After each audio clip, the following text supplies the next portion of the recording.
Hello and welcome back for our latest episode of Bristol Sport TV here at Ashton Gate, and what a week it has been. On Tuesday evening, Lee Johnson's men welcomed Manchester City for their second leg of the Carabao Cup semi-final, and in front of a packed house here with more than 22,000 red and white flags, it created an incredible picture, and City put on a fine display on and off the pitch. It wasn't to be for Lee Johnson's men, however, with Pep Guardiola's side winning the game 3-2 and the tie 5-3 on aggregate, despite fine goals from both Marlon Pack and Aidan Flint, moments that we're sure they won't forget for quite some time.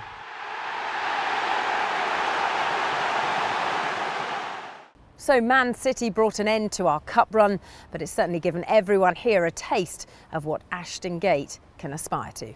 Everyone's played the part. It's done now.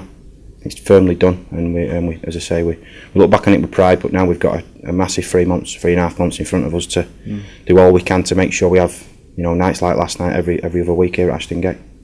Well, for more from Dean Holden and all the full coverage and behind-the-scenes footage of Man City's trip to Ashton Gate, head to the City website, including the latest on the new loan signing from Saint-Etienne's striker Lois Diony for the remainder of the season. The 25-year-old becomes the club's third recruit of the January transfer window. You can also buy your tickets to our next home game this Saturday when we welcome QPR to Ashton Gate in the Sky Bet Championship. Well, Bristol Rugby are also in action this weekend as they play host to the Bedford Blues here at Ashton Gate on Sunday. They head into the game off the back of an impressive 68-0 win over a Cardiff Premiership Select 15 in the British and Irish Cup. They ran in 10 tries to get them ready for the arrival of Bedford. Note the kick-off time has been changed to 3 o'clock. Tickets available, just head to the website to buy. Well, speaking of arrivals, signed up Saturday saw 9 new recruits heading to Bristol for the 18-19 season. And I caught up with head coach Pat Lamb earlier in the week to chat about how Bristol is under the international spotlight and what makes the city so special. There's no doubt every single player who we've come through and been able to explain the vision, which is crucial. Don't just come and play Bristol Rugby. There's a bigger part of it. Will fit in. It fits into that plan. And whether they're going to help us be Champions Cup, whether the players like Harry Thacker and others that are English qualified to use the program we have here to achieve their goals of playing for England, or whether it's our young Bristolians, and we signed 3 of them, Capon, Powell and Dunn long term, because they again can achieve both of those as Bristolians and young English players, and also play Champions Cup rugby.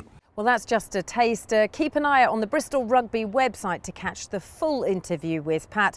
Click on Bristol Rugby TV, or of course you can search them out on YouTube. Well, staying with rugby, our Bristol Rugby Ladies went down 34-17 to Gloucester Hartpury at the weekend, and it leaves them 3rd in the Tyrrell's Premier 15s table. Congratulations to all of our Bristol Rugby Ladies who've received international call-ups ahead of the Six Nations tournament. It'll see Bristol Ladies going head-to-head against each other as Carol Thomas represents Wales and Claire Malloy of Ireland, whilst Katie Mattinson, Amber Reid, Langi Tuima, Poppy Leach and Izzy Noel-Smith are all part of the England squad. Well, they take on Italy on Sunday the 4th of February, the same day as Bristol Ladies take on Harlequins at Cleve Rugby Club, and that is a 2 o'clock kickoff. Well, to Bristol City women now, and youngster Poppy Wilson has signed her first professional contract with the club since joining them back in 2014 as part of the under-16 setup. With strikes like this, you can see why she's put pen to paper, and despite last weekend's 2-0 loss to Birmingham, she's a big fan of the way the club is progressing. The environment here and the culture has just got so much more professional, and everyone's really got a winning mentality and wants to do well. So yeah, I think that's a big feature. Well, finally to basketball, and the Bristol Flyers are looking to put back-to-back defeats behind them and keep their playoff dreams alive. Here's guard Chris Taylor.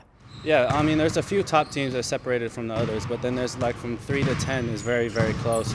So every game matters, and so we still have a very good chance of making playoffs, and we still have a very good chance of making, a top 4, top 6 team, which has been our goal the whole season. So, we're encouraged by that we just need 1 or 2 games and get our confidence up and win off a couple games. We'll put ourselves in a good position. And it's another sellout for this weekend's visit of the London Lions for our Australia Day special at the SGS Wise Arena. As well as plenty of Aussie-themed giveaways, there'll be a special guest appearance from Bristol City FC skipper and Australian international Bailey Wright. Well, speaking of Down Under, Flyers coach Kay will be heading to Australia as head coach of the England team for the Commonwealth Games, which take place in April. And don't miss out on a nice preview of the England-Scotland game when we host the Glasgow Rocks at the Wise Arena on February the 10th. It's almost a sellout already, so head to the website now to get your tickets. Well, that should bring you right up to date with all things Bristol sport. If you want any more in-depth content, just head to the website and follow us across our social channels. Have a great weekend of Bristol Sport.